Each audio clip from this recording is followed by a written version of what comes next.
First off, what was going through your mind yesterday as you're watching Derek and Peyton go for career highs? It was great to see those guys work their butt off. It was amazing to see them, be rewarded in that way. Career highs for both guys. Seeing two guys both score 40 on the same team, I was extremely happy for them. And then the bench tonight provides 59 points, one off its season high. How important are they for being able to help get this team where it ultimately wants to go? Yeah, shout out to the Stay Ready group and the coaches that they work with, keeping those guys, up to speed. They put a lot of work in every single day for these moments and opportunities when, we have 4 or 5 guys out. We start Drew Peterson, Baylor, and TC, and Jordan and Nemi, all those guys playing big minutes tonight. And it's meant for us not to skip a beat. Like, whoever we put in, the show got to keep going and give those guys credit for being ready tonight. Jayson, as someone who knows what it takes to play at an all-NBA level, what goes through your mind when you think about what LeBron's doing at age 40, and how does he look different with Luka as a running mate?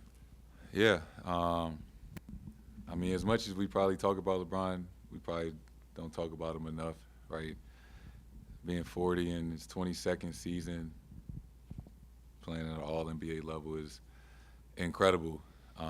Testament to the work ethic that he's put in to his game, to his body, to stay at the best shape, to be able to compete and perform at the highest level for, over 2 decades now.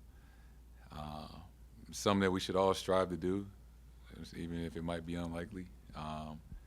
But it's a joy to be able to compete against him, in these matchups, for however long we get to do it for. What's your reaction when you see Derek's teeth pop out the way they did tonight and then see him check back into the game a couple minutes later? I start checking my shit, make sure I was good. Tough, right? It happened Game 5 of the finals last year. So you just hate to see somebody deal with the same thing over and over again. But I was surprised he came back. But, competitor hates not to play, always wants to be out there. So, I'm glad he's doing all right. Jayson, a situation like tonight, obviously both teams sitting a lot of guys. You're playing a lot of guys that won't normally play, but it's still you and Derek and Peyton out there. What do you do for guys like Baylor and Drew and other guys that may be looking around trying to defer to you, but you need them to just play basketball? How do you approach that? How do you get them to kind of just be comfortable? Yeah, it's a balance, right? Like, you want to instill confidence in guys. But, I'm not out here, like, holding your hand in the sense of, like, be a basketball player. I tell Baylor, Jordan, all those guys, like, yo, when you get out here, make a play on whatever, both ends of the floor. When you open, shoot the ball. If you have a closeout, attack it, make the right read. Just don't be a robot. Be a basketball player. Do what got you here. And when you are in these moments, it's all about making the most of it. And just making plays. Jayson, obviously the Sixers are a big rival of the Celtics. You have history against this team.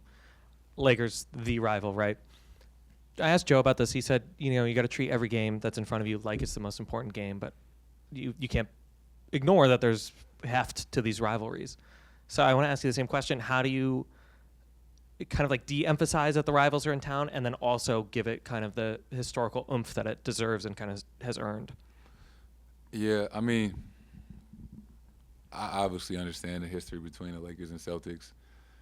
I would say from my time in the league, like, I wouldn't look at the Lakers as rivals. We only play them twice. The teams that we've played over and over again in the playoffs, Philly would be one of them, and, the other teams as well.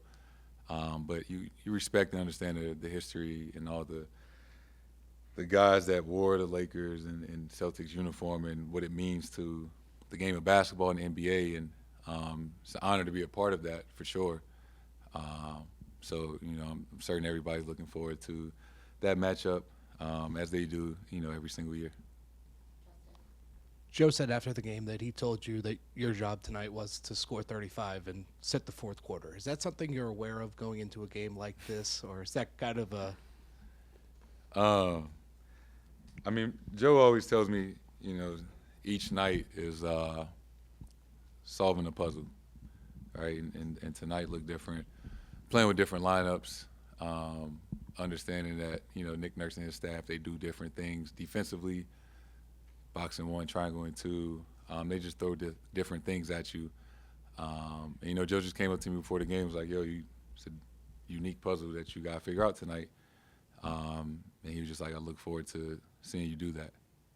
Not necessarily score 35 and sit the fourth, but that works too. You've played with a lot of rookies over the years during your time as a Celtic. What stands out to you about Baylor and just like his competitiveness, and it seemed like he looked kind of more veteran out there, I would say. What kind of stands out to you? Yeah, I think, obviously he's played in college a lot longer than guys that maybe were one and done. But his understanding of the game, very high IQ player, knows where to be on the floor. Spacing-wise, obviously he took some charges tonight. He got a steal in the backcourt in that third quarter.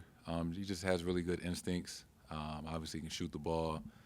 Not, the most athletic, but understands how to use his body and his tempo to be effective throughout the game.